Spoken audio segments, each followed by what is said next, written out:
हरे कृष्णा, राधे राधे। कार्तिक मास प्रारंभ हो रहा है और आज की इस वीडियो में मैं आपके साथ शेयर करने वाली हूँ कि कार्तिक के महीने में हम तुलसी जी की पूजा किस प्रकार से करेंगे, कैसे उनकी सेवा करेंगे और कैसे उनका आशीर्वाद प्राप्त किया जा सकता है। कार्तिक के महीने में तुलसी जी की पूजा करना सबसे शुभ फलदायी माना जाता है। जो लोग पूरे साल तुलसी जी की पूजा किसी कारण से ना कर पाए हों, अगर कार्तिक के महीने में नियमित रूप से पूजा कर लें तो उन्हें वर्ष भर में की गई पूजा का फल प्राप्त हो जाता है। तुलसी माता की पूजा या फिर सेवा करने में आपको कुछ खास बातों का ध्यान जरूर रखना चाहिए और आज की इस वीडियो में मैं आपको बताऊंगी कि कार्तिक के महीने में तुलसी जी की पूजा कैसे करनी चाहिए, तुलसी माता को क्या क्या अर्पित करना चाहिए, कितनी बार तुलसी जी की परिक्रमा करनी चाहिए, कौन से मंत्र का जाप करना चाहिए, तुलसी पत्र तोड़ते समय कौन सी सावधानी बरतनी चाहिए, किस मंत्र का जाप आप तुलसी पत्र तोड़ते समय या किस मंत्र का जाप आप तुलसी जी में जल अर्पित करते समय कर सकते हैं, तुलसी माता को क्या भोग इन दिनों लगाना चाहिए। तो इस बार साल 2023 में 29 अक्टूबर रविवार से कार्तिक मास प्रारंभ हो रहा है। ऐसे में साल का जो आखिरी चंद्र ग्रहण है वो भी 29 तारीख की तिथि प्रारंभ होने पर लगा हुआ होगा। 29 तारीख को रविवार है और ऐसे में रविवार के दिन फिर आप तुलसी जी की पूजा कार्तिक मास के पहले दिन कैसे करें, पीरियड्स की अवस्था में तुलसी माता की सेवा कैसे की जाती है। तो सबसे पहली बात कि कार्तिक के महीने में अगर आपके पास तुलसी जी का पौधा नहीं है तो तुलसी जी का आप एक पौधा घर पर लेकर आएं, बहुत शुभ रहेगा। अगर आपके पास पहले से ही पौधा है तो आप उस पौधे की अच्छे से साफ सफाई कर लें। नया पौधा अगर आप लेकर आ रहे हैं तो एक खाली गमले में आप मिट्टी भरकर उसमें आप थोड़ा गंगा जल छिड़के, फिर उसमें भगवान विष्णु का और माँ तुलसी जी का ध्यान करके तुलसी जी का पौधा लगाएं। अब क्योंकि इस बार रविवार के दिन से कार्तिक का महीना प्रारंभ होगा तो फिर आपको उससे भी एक दिन पहले यानी शरद पूर्णिमा के दिन आपको कुछ बातों का ध्यान रखना है। शरद पूर्णिमा की मध्यरात्रि को ही चंद्र ग्रहण लगेगा, तो ग्रहण के समय तुलसी जी के ना तो पत्ते तोड़े जाते हैं और ना ही तुलसी जी को स्पर्श किया जाता है। जो सूतक काल है वो भी लगभग शाम को 4 बजे के आसपास से प्रारंभ हो जाएगा। तो फिर ऐसे में आपको शरद पूर्णिमा से भी एक दिन पहले तुलसी जी के 2-4 पत्ते तोड़कर रख लेने होंगे, क्योंकि पूर्णिमा तिथि पर और कार्तिक मास के पहले दिन आप भगवान को जो भोग लगाएंगे उसमें तुलसी पत्र आपको जरूर रखने होते हैं, क्योंकि भगवान विष्णु अपना कोई भी भोग तुलसी जी के बिना स्वीकार नहीं करते हैं। तो पहले दिन कार्तिक मास की पूजा के लिए आपको स्नान करके तुलसी पूजन का और तुलसी जी में दीपदान करने का संकल्प जरूर लेना चाहिए अगर आप कार्तिक मास के नियमों का पालन करना चाहते हैं। इसके लिए आप तुलसी जी के पौधे के सामने बैठकर ही हाथ में थोड़ा सा जल और पुष्प लेकर कार्तिक के महीने में तुलसी जी की पूजा और सेवा करने का इस प्रकार संकल्प लें कि हे तुलसी माता, आज से मैं पूरे कार्तिक मास आपकी पूजा सेवा करूंगी। अगर मेरे द्वारा की गई पूजा में कोई कमी रह जाए तो उसके लिए हे तुलसी माता मुझे क्षमा कीजिएगा। फिर संकल्पित जल को आप तुलसी जी में अर्पित कर दें।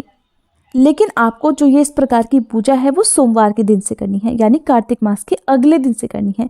पहले दिन रविवार है तो ऐसे में आप केवल तुलसी जी को प्रणाम करें और बिना स्पर्श किए आप सुबह और शाम दीपक जला सकते हैं, तुलसी चालीसा का पाठ और तुलसी जी की आरती कर सकते हैं। आप शरद पूर्णिमा के दिन ही तुलसी जी के पौधे की साफ सफाई कर लें और फिर रविवार के दिन तुलसी जी को बिना स्पर्श किए आप सुबह शाम दीपक जलाकर रखें। तुलसी जी में जल आपको सोमवार के दिन से ही देना चाहिए, इस बात का आपको ध्यान रखना है। सोमवार के दिन से ही आपको विधि विधान से तुलसी जी की पूजा करनी है। पहले दिन की पूजा में आप तुलसी माता को अर्पित करने के लिए लाल चुनरी, रोली के अलावा चंदन, मौसमी फूल, फल, श्रृंगार की सामग्री, हल्दी, कच्चा दूध और जल रखें। भोग लगाने के लिए आप कोई भी मीठा प्रसाद, मौसमी फल, बताशे या कोई मीठा पकवान बना सकते हैं। इसके अलावा आप मिश्री का भोग भी माता को लगा सकते हैं। आप हर दिन की पूजा में आरती करने के बाद जो भोग लगाते हैं उसे वहाँ पर ज़्यादा देर के लिए नहीं रखना चाहिए। आरती करने के बाद जब भोग लगाते हैं तो उसके बाद तुरंत ही उस भोग को माता के पास से हटाकर परिवार के सभी सदस्यों में बांटकर खुद भी आप ग्रहण कर सकते हैं। सबसे पहले आप तुलसी जी को प्रणाम करें, फिर ओम श्री तुलसी नमः और ओम सुभद्राय नमः इस मंत्र का 11 बार जाप करते हुए तुलसी जी में धीरे धीरे जल अर्पित करें। अब एक बात आपको ध्यान रखना है कि तुलसी जी के पौधे में बहुत ज़्यादा जल अर्पित कभी नहीं किया जाता है। अगर परिवार के सभी सदस्य डेली पूजा करने के बाद तुलसी जी के पौधे में जल अर्पित करते हैं तो केवल बहुत थोड़ा थोड़ा सा ही जल सभी को अर्पित करना चाहिए, क्योंकि ज़्यादा पानी डालने से, ज़्यादा जल अर्पित करने से तुलसी जी का पौधा खराब हो जाता है, सड़ जाता है।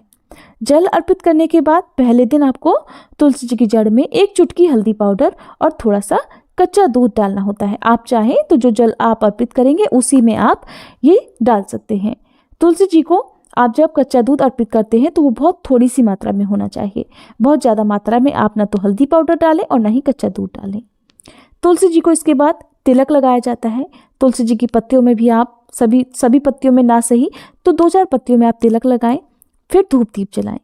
आप तुलसी जी को लाल चुनरी चढ़ाएं। पहले दिन ही आप लाल चुनरी चढ़ा सकते हैं। अगर किसी कारण से आप पहले दिन, यानी कि जैसे रविवार का दिन है, उस दिन नहीं चढ़ाई जाती है तो आप सोमवार के दिन चढ़ाएं, और उस दिन भी यदि आप भूल जाएं तो फिर बीच में आप किसी भी खास दिन, जैसे कि एकादशी के दिन आप चुनरी चढ़ा सकते हैं। किसी भी दिन आप माता को चुनरी चढ़ा सकते हैं। श्रृंगार में आप चूड़ी, बिंदी तुलसी जी को अर्पित करें। तुलसी जी को आप मेहंदी लगाएं, लेकिन तुलसी जी को कार्तिक के महीने में केवल विवाह वाले दिन ही, यानी तुलसी विवाह जिस दिन किया जाता है उसी दिन सिंदूर अर्पित किया जाता है। उससे पहले कार्तिक के महीने में आपको तुलसी जी को सिंदूर अर्पित नहीं करना चाहिए, क्योंकि मान्यताओं के अनुसार हरि प्रबोधिनी एकादशी के दिन से, यानी कि देव उठान एकादशी के दिन जब तुलसी जी का विवाह शालिग्राम भगवान जी के साथ होता है, या द्वादशी को जब विवाह होता है, तब उसके बाद से ही तुलसी जी को सिंदूर अर्पित किया जाता है। आप पूजा करने के बाद आप तुलसी जी के मंत्रों का जाप करें।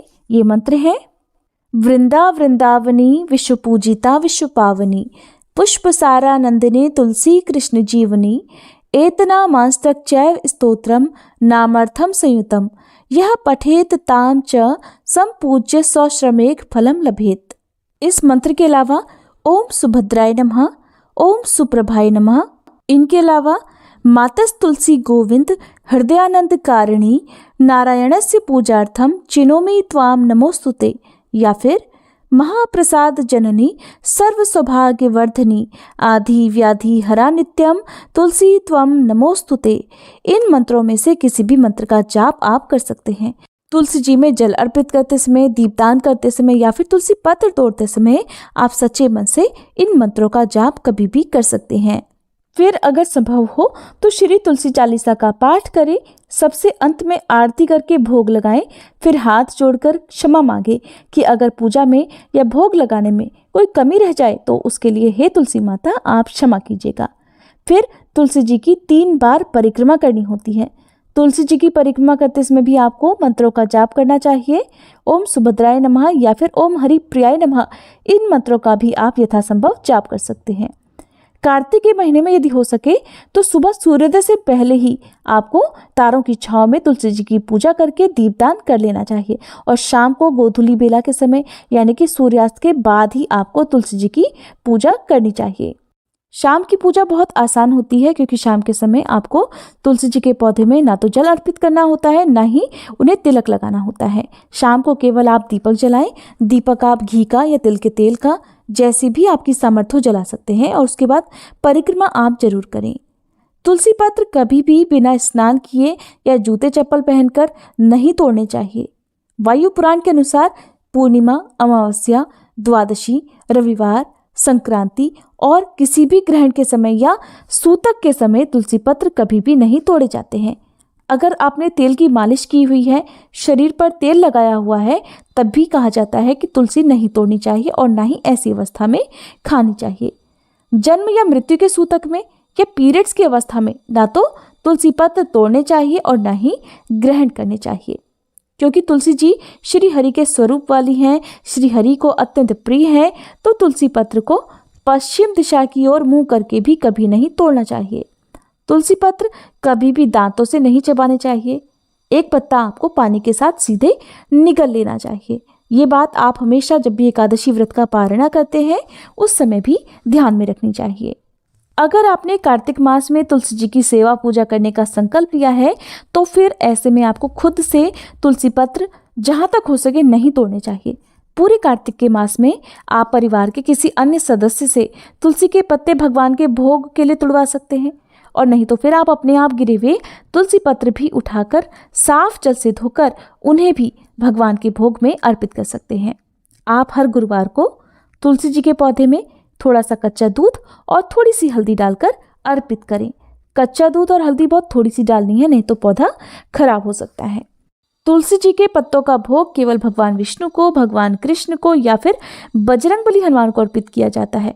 भगवान गणेश जी को या लक्ष्मी जी को आप भूले से भी तुलसी पत्र अर्पित ना करें। वैसे तो गुरुवार के दिन तुलसी जी का पौधा लगाना बहुत शुभ माना जाता है, लेकिन कार्तिक के महीने में आप किसी भी दिन तुलसी जी का पौधा लगा सकते हैं, केवल रविवार को छोड़कर। कार्तिक के महीने में तुलसी जी की पूजा करने से व्यक्ति की सारी मनोकामनाएं पूर्ण हो जाती हैं, वह निरोगी बनता है। तुलसी जी का पौधा अगर हो सके तो घर के बीचों बीच लगाना चाहिए। पौधे को हमेशा उत्तर या फिर ईशान कोण में ही लगाना चाहिए। इस महीने में आप चाहें तो तुलसी जी के पौधे का भी दान कर सकते हैं, जो कि बहुत विशेष फलदायी होता है। तुलसी जी के पौधे के नीचे जब आप दीपदान करते हैं तो आपको एक बात का ध्यान रखना है कि जो दीपक आप लगाते हैं वो एकदम जड़ के नीचे ना रखें, ताकि जो आंच है वो तुलसी जी के पौधे को खराब ना कर सके। अगर हो सके तो गमले के पास में ही आप एक छोटा सा मिट्टी का चौक बना लें, जिस पर रखकर आप दीपक जला सकते हैं। डेली आपको पूजा करते समय दीपक की भी पूजा करनी है। पूजा के लिए आप दीपक में अक्षत और थोड़े से पुष्प अर्पित करें। अगर पूजा करते समय तुलसी जी का पौधा दीपक से जल जाता है, मुरझा जाता है, सूख जाता है तो उसका भी दोष लगता है, तो आप हर दिन इस बात का विशेष रूप से ध्यान करें। महिलाओं या कन्याओं ने अगर कार्तिक के महीने में तुलसी जी की सेवा करने का, तुलसी जी सींचने का नियम लिया है तो, और इस बीच में यदि आपको पीरियड्स आ जाते हैं तो ये बात तो आप जानते ही हैं कि अशुद्ध अवस्था में तुलसी जी को कभी भी स्पर्श नहीं करना चाहिए। ऐसे में आप अपने परिवार के किसी अन्य सदस्य से तुलसी जी की पूजा करवा सकते हैं। अगर आप घर में अकेले हैं तो ऐसे में आप अपने आसपास किसी भी छोटी कन्या से या किसी भी महिला से आप तुलसी जी के पौधे में जल अर्पित करवा सकते हैं या दीपक आप जलवा सकते हैं। कई बार ऐसा होता है कि जो तुलसी जी का पौधा आपने लगाया है वो घर के आंगन के बीचों बीच नहीं है, खुली जगह पर नहीं है, एक कोने में रखा हुआ है और घूमकर परिक्रमा करना आपके लिए आसान नहीं है, बहुत मुश्किल है, या घूमकर परिक्रमा करना ही संभव नहीं है। तो फिर ऐसे में आप अपनी जगह पर खड़े होकर 3 बार घूमकर परिक्रमा कर सकते हैं और माता को प्रणाम कर सकते हैं। इसके बाद आपको देखिए कार्तिक के पूरे महीने इसी विधान से सुबह और शाम पूजा करनी है। तुलसी जी को श्रृंगार आप पहले दिन ही अर्पित कर लें, चुनरी भी अर्पित कर लें। बार बार आपको श्रृंगार या तुलसी जी को चुनरी अर्पित करने की आवश्यकता नहीं है, लेकिन तुलसी जी के विवाह वाले दिन आपको तुलसी जी को नई चुनरी अर्पित करनी चाहिए और उस दिन आपको उनका पूरा श्रृंगार भी यानी 16 श्रृंगार भी करना चाहिए। अब सुनिए श्री तुलसी चालीसा।